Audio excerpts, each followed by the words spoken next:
All right, so Feynman's lectures on color, Yeah. right? And he just comes right out and says it. Color doesn't really exist outside of like how we see it.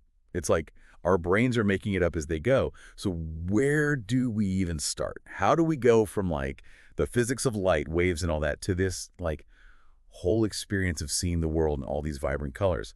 Well, that's exactly what we're diving into today. You know, it's funny you should put it that way because Feynman, he really hits on that. He's like, what we call color, it's this whole mashup of physics and biology and even like psychology, like Yeah. nature doesn't see these things as separate fields at all. It's all intertwined. So true.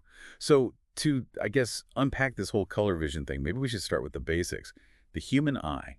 It's like this super complex camera that captures light and then it sends, signals to the brain. Oh, absolutely. It's way more complex than any camera out there, that's for sure. It's like this amazingly intricate system. Like every single part of it has this, critical role to play. Okay, so break it down for us. Okay, so you got the cornea, right? That's at the very front, Right. that clear outer layer, and its job is to, help focus the incoming light. Then the lens takes over, and it does this fine-tuning of the focus. It's like the cornea is doing the rough draft, and then the lens comes in like, I got this, I'm going to perfect it. Exactly, the fine-tuned instrument. And then the really cool stuff, it happens at the back of the eye on the retina. Okay. Think of it like a high-tech movie screen where the light actually gets like transformed into those electrical signals that the brain can actually understand. This is where those, like, celebrity guest stars come in, right? Yeah. The rods and cones. Yes. Your eye's very own day and night shift workers. Rods, they're like the night owls. Yeah. They're all about sensitivity, man. They're what let you see, even when it's, practically pitch black out there. It's honestly, when you think about it, it's incredible. Yeah, I mean, how do they even do that? Right. But here's the thing. Rods, they don't do color. That's why everything looks kind of, washed out, a bit gray in dim lighting. That's why I can never find matching socks in my bedroom. I gotta tell my wife it's the rod's fault. But wait, hold on. If they can't see color, why do things sometimes look kind of blue in low light?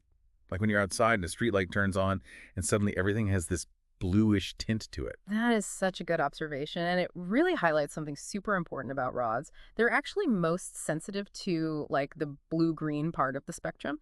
So as your rods are becoming more, active in low light, they kind of naturally pick up on and emphasize those bluish wavelengths, even if other colors are, technically present. So it's like our eyes have this like built-in blue filter for night vision. I never even thought about it that way. Totally. And this whole difference in sensitivity between rods and cones, it's also why like those amateur astronomers, they use this technique called averted vision. Oh, yeah. I've heard of that. That's where you look kind of to the side of a faint star and it's like, boom, suddenly you can see it. But why does that even work? So by looking slightly away, you're actually focusing that faint light onto the like periphery of your retina. And that's where you've got more of those super sensitive rods just waiting to do their thing. It's a way to like harness their power, to see those crazy faint objects. Wow, that is seriously clever. It's like you're like tricking your own eyeballs to see more of space. Yeah. Okay, that's amazing. We've covered the nighttime crew, the rods. So tell me about the daytime team, the cones. What makes them so special? So cones, they're like all about color and, visual acuity. They need a bit more light to work their magic, but they're the ones that give you that like crisp, high definition view of the world and of course in all those vibrant colors we love. Right. They're like the high definition cameras of our eyes. Haha, exactly. But, we often hear about the primary colors, right? Like red, yellow, and blue, as if those are like the fundamental building blocks of all color. But Feynman, he kind of throws a wrench in that whole idea. He does love to shake things up, doesn't he? So what's the deal with primary colors then? It's not that red, yellow, and blue are like wrong exactly. It's more that they're not the only game in town. Feynman points out that it's more about the principle of color mixing that matters, not those specific colors themselves. Okay, now you've got me curious. Explain that to me. Like, I'm 5. Yeah. But like maybe a 5-year-old who's already read some Feynman.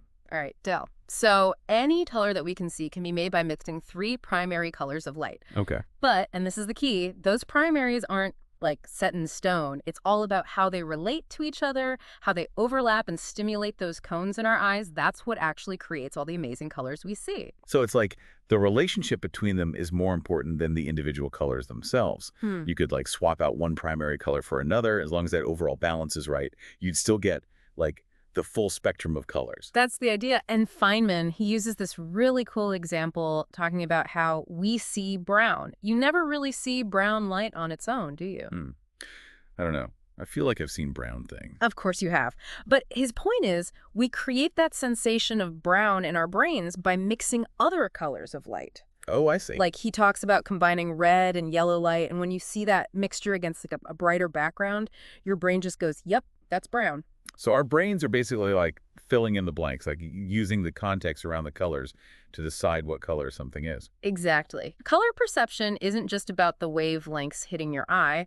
It's about how our brain makes sense of those signals, in relation to their surroundings. It's wild. Like our brains have this whole system worked out for interpreting the visual world. It's kind of mind-blowing, really. Like, what else is our brain deciding for us without us even realizing it? It makes you wonder. But if color is so subjective, like we're talking about, how did scientists even begin to, unravel this whole system? Well, a lot of the big breakthroughs actually came from studying people who see the world a little differently. Individuals with color blindness. Right, right.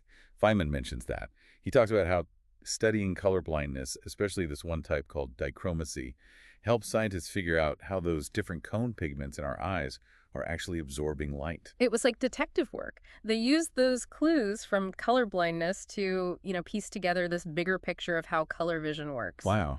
So the prevailing theory, it's called the trichromatic theory. And it basically says that we've got these three types of cones. One for long wavelengths, which we perceive as reds. One for medium, which we see as greens. And one for short, which we experience as blues. Okay, so three types of cones, each tuned to a different part of the spectrum. And by studying what colors people with color blindness could and couldn't see, scientists could kind of like reverse engineer the system Yeah. and be like, okay, this cone pigment must be missing or not working properly. Exactly. And it's an area of like ongoing research.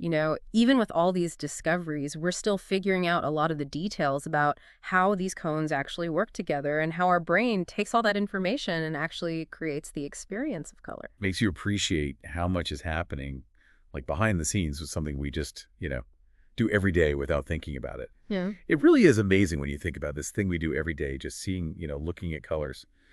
But there's this whole hidden world, like a whole other dimension of biology and physics happening right there in our eyes. It's like they're doing all this crazy math all the time, and we don't even realize it. It's truly incredible, isn't it? And speaking of incredible, remember how we were talking about rods and their superstar role in low light vision? Yeah. Well, Feynman talks about this pigment found in rods called visual purple. And it's pretty wild. Visual purpose. Yeah, there's like the secret ingredient for night vision. Right. Bingo. It's the key to seeing when there's like barely any light at all. Okay. And what's even cooler is that visual purple, it's not just like a human thing. It's found in the eyes of, get this, almost all vertebrates. No way. Oh, yeah. From Those- fish to birds to us. So it's like this ancient universal adaptation for seeing in the dark. Makes you wonder what those, early creatures were seeing with their visual purple. But how did scientists even, discover what it does? Well, they discovered that its absorption spectrum, meaning like the way it absorbs light of different wavelengths, it basically lines up perfectly with how sensitive our eyes actually are in low light. It's a really great example of how nature optimizes for function. It's like nature had this very specific job opening, must be able to see in the dark, and visual purple was like, I got this. Right. But even with all of these amazing discoveries, Feynman reminds us that, we still have so much to learn about color vision. I kind of love that, though. Like the idea that there's still all this mystery hiding, like right there in our own eyes. Yeah. But going back to something you were talking about earlier, about color being this subjective experience, that kind of blew my mind. Yeah, it's one of the most fascinating and, yeah, I'd say profound aspects of this whole thing. Feynman, he's very clear about this. Color isn't just out there in the world, objectively. It's created by our brains. The way we perceive color, it can be changed dramatically by context, by shadows, even by how our brains compare different parts of an image. Yeah, he gives that example of how a white shadow can look blue depending on the colors around it. Exactly. It's like, whoa, our brains are doing all this interpretation, even manipulation, and we have no idea. It's true. And that leads us to, I think, some really big, interesting questions. If something as fundamental as color is really the subjective, then, what about our other senses? What about all those other ways our brains are shaping our reality that we're just, totally unaware of. Whoa. Okay, that is a lot to think about. I feel like this whole deep dive into color vision has really just like cracked open a whole new way of understanding like how we experience the world around us. It really highlights, the sheer wonder and complexity of the human visual system, Mm, and of course, how much more is out there for us to discover. absolutely. So next time you're, admiring a sunset or you're really looking at those subtle colors in like a flower, just remember that's not just the world you're seeing, that's you. It's this amazing collaboration happening between your eyes, your brain, and honestly, like millions of years of evolution all working together to create that experience. Well said. It's a great reminder that the world is just full of wonder, even in those things we see, every single day. And on that note, we've reached the end of our deep dive into color vision. We hope you've enjoyed this exploration and that it's given you a new appreciation for, well, the magic of color. And of course, for that incredible system that allows us to perceive it. Until next time, keep those eyes peeled and those minds curious.